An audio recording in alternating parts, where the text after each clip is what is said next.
Mes chers concitoyens, bien le bonsoir. Bienvenue dans le JT spécial, édition spéciale ce soir, NSProd TV. Nous sommes actuellement au Vigneron de Los Santos, le vigneron le plus coté de la ville. Son nom, vous le connaissez déjà, je ne le citerai pas dans l'immédiat. Des informateurs nous ont informé que Monsieur Juan Carlos avait été arrêté par les autorités et qu'un convoi était en cours pour se rendre à son entreprise au Vigneron. Celui-ci nous a déclaré, vous le verrez dans la vidéo suivante, évidemment tournée par l'un de nos journalistes qui tient à rester anonyme. Je vous laisse voir la suite de ce sujet. J'aimerais que ça reste du domaine du privé, ce qui se passe actuellement. Vous voyez, j'ai pas envie que ma réputation et la réputation de mon établissement soient entachées par des photos qui compromettent, qui peuvent me compromettre, si vous voyez ce que je veux dire. Oui, je comprends bien, monsieur Carlos. Le problème, c'est que c'est des informateurs qui nous ont dit qu'il se passait des choses ici, d'où le fait qu'on soit venu, ce qui veut dire que les citoyens sont déjà informés et que du coup, ils vont souhaiter en savoir plus. Et c'est notre devoir, vous comprenez bien, d'informer les citoyens. Chercher un petit oiseau. C'est un contrôle parce que j'ai tabassé un citoyen lors d'un accident de la route, voilà. Ah, des choses qui peuvent malheureusement arriver. Oui, j'entends bien. Et aujourd'hui, la police est très compréhensive à mon égard et je vais être plutôt qu'aller en prison assigné à résidence. Je vais pouvoir rester auprès de ma fille et ma femme. Je vais pouvoir continuer mes activités professionnelles et continuer à faire vivre des dizaines de familles, car je suis l'employeur de dizaines de familles au sein du vignoble. Et je pense que je peux être aujourd'hui reconnaissant du travail et du compromis que j'ai obtenu grâce à l'humanité et à la compréhension du capitaine Diaz. Je dois également ajouter que le fait qu'il vérifie mes véhicules est une simple procédure afin de vérifier que tout ce que je possède est légal et que rien ne me permette de m'échapper de mon assignation à résidence. Monsieur Carlos, j'ai l'impression que vous êtes en train de me mener en bateau. Je connais suffisamment le capitaine Diaz pour savoir qu'il n'irait pas fouiller des véhicules pour une simple bagarre entre automobilistes. Bah écoutez, c'était le compromis. C'était le compromis pour aller en résidence et ne pas... Et puis je dois vous avouer que j'avais une arme qui n'est pas autorisée, une arme que je me suis fournie auprès d'un cartel. Voilà. Une arme de quelle catégorie, si vous me permettez? C'était un pistolet lourd avec un viseur, un silencieux et un gilet pare-balles lourd. Très bien, très bien. Bon, du coup, étant donné que vous parlez des autorités, vous me permettrez de demander au capitaine s'il souhaite donner la parole de la NSPD. Une fois que tout ça sera fini, Driss, je viendrai répondre à vos questions. Pas de problème, hein, vous laissez terminer ça tranquillement. Vous aviez autre chose à rajouter, monsieur Carlos? Non, mais je vous demanderai, s'il vous plaît, de respecter une certaine forme de confidentialité, si vous voulez. Vous voyez ce que je veux dire? C'est pas les bonnes personnes à qui vous avez parlé, hein, monsieur Carlos. Ben, on peut effacer ça, monsieur Carlos. C'est pas très gentil de votre part, ça, Diaz, tout de même. Bah, vous savez que l'information est aussi importante pour les gens. Oui, mais c'est ce que je voulais dire par là. Ah oui, bien sûr. Personne pour regarder les choses secrètes à la presse. Ah oui, malheureusement, oui. Monsieur Carlos, vous savez, hein, quand on vous voit pour d'autres choses, pour la publicité ou autre, il n'y a aucun problème. Mais quand il s'agit de la presse, il est important pour nous d'être le plus neutre possible, de porter la parole au plus grand nombre pour que les gens restent informés. Après, il ne s'agit pas de dénigrer votre vignoble, c'est vous qui êtes visé, pas votre vignoble. Vous savez, je suis déjà dans la tourmente de détracteurs, donc vous ferez qu'enfoncer le couteau dans la plaie, messieurs. Si je peux vous donner un conseil, monsieur Carlos, vous feriez bien d'arrêter de vous enfoncer tout seul là. Vous pensez à un complot Allez, messieurs, c'est fini. Comme vous avez pu le constater, la version de monsieur Carlos en reste plutôt étrange. Peut-être douteuse, qui sait, nous ne saurons peut-être jamais la vérité. Est-ce bien une altercation entre deux chauffeurs qui amène les services de la NSPD à se déplacer à un convoi avec beaucoup d'agents sur place en nombre, un déploiement de force inédit.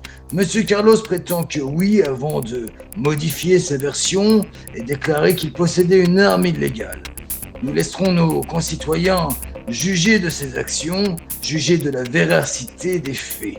Nous sommes toujours devant le domaine Marlowe en attente de l'interview du capitaine Diaz qui a l'air d'être à l'intérieur en train d'interroger le prévenu. Étrange affaire puisqu'il nous a été déclaré qu'il s'agissait d'une simple altercation entre sans doute deux chauffeurs et d'un port d'armes illégal. Un déploiement de force très important sur les lieux malgré le peu de faits énoncés, ce qui nous paraît très clairement suspect, mais nos citoyens pourront eux-mêmes juger des faits dits. Nous avons pu constater que M. Carlos était dans une tenue médicale, chose étrange, qui jusqu'ici est resté sans réponse. C'était le journal de NS Prod pour la ville de Los Santos. Capitaine Diaz, on est ici présent au domaine Marlowe. On a pu constater un fort déploiement de forces de la NSPD, un énorme convoi selon nos sources. C'est pourquoi nous sommes présents aujourd'hui. Pourriez-vous nous dire pourquoi Monsieur Juan Carlos a été retenu par les autorités? Actuellement, les termes de l'enquête, Monsieur Driss, doivent encore rester sous confidentialité du gouvernement, évidemment, et de la police. Cependant, Monsieur Carlos a évidemment collaboré de la manière la plus magistrale qui soit avec les forces de l'ordre. Je tiens à directement retirer toute ambiguïté. Monsieur Carlos nous a permis d'avancer de manière magistrale dans certaines de nos enquêtes et celui-ci lui a été rendu de la meilleure manière qui soit. Tout à l'heure, Monsieur Carlos nous parlait d'une arme qu'il avait achetée à un certain cartel. Qu'est-ce que vous auriez à nous dire sur ce fait? Apparemment, un site internet au nom du cartel de Los Zetas traînerait sur le Twitter ou l'Instagram. Celui-ci est actuellement déjà analysé par nos forces, entre guillemets, et nous allons donc faire en sorte que l'analyse de ce site internet soit la plus profonde possible. Est-ce que les autorités ont des suspicions concernant Monsieur Carlos, l'appartenance indirecte ou directe à ce genre d'organisation criminelle? Je ne souhaite pas répondre à cette question, Monsieur Driss. D'accord. Comment pourriez-vous expliquer la tenue que Monsieur Carlos portait tout à l'heure, qui était une tenue a priori de décontamination médicale? À ce sujet, je n'ai moi-même pas réussi à avoir de réponse directe concernant cette tenue que Monsieur Carlos portait. D'accord. Enfin, pour terminer, on a pu voir que vous fouillez les véhicules de Monsieur Carlos, vous confirmez? Effectivement, les véhicules de Monsieur Carlos ont été fouillés puisque ceux-ci se trouvaient sur le lieu de résidence de Monsieur Carlos et qui étaient dans la légitimité de l'enquête en cours. Ceux-ci étaient en nombre, a priori. C'était tous ceux qui étaient sur le parking, c'est bien cela? Monsieur Carlos est connu pour collectionner plusieurs voitures. Celui-ci est totalement légitime au vu de son statut de patron millionnaire. D'accord. Ensuite, vous avez donc été fouillé, je suppose, l'intérieur du domaine? Tout à fait, puisque Monsieur Carlos nous a désigné le domaine Marlowe comme étant également son lieu de résidence privé.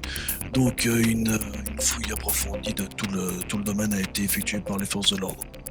D'accord. Ce mandat de perquisition est ordonné par un...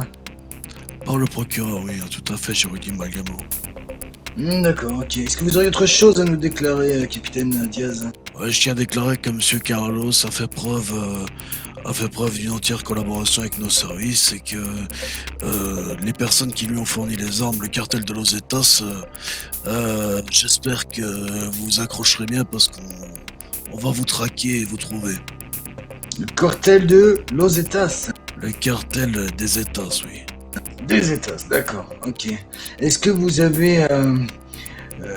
vous pourriez confirmer la version de M. Carlos qui dit qu'il a été arrêté pour une altercation avec un automobiliste, si j'ai bien compris, c'est dire. Comme je vous ai dit, étant donné que c'est une enquête en cours, je ne divulguerai rien concernant le motif de l'arrestation de M. Carlos, Driss. Je comprends bien, mais lui a déclaré une version qui... C'est tout à son honneur d'avoir accepté de déclarer son motif. En aucun cas cela ne sortira de ma bouche. Très bien. Je vous remercie, hein, capitaine Diaz, pour cette interview. Il n'y a pas de problème, c'est toujours un plaisir de collaborer avec les services des nouvelles du jour.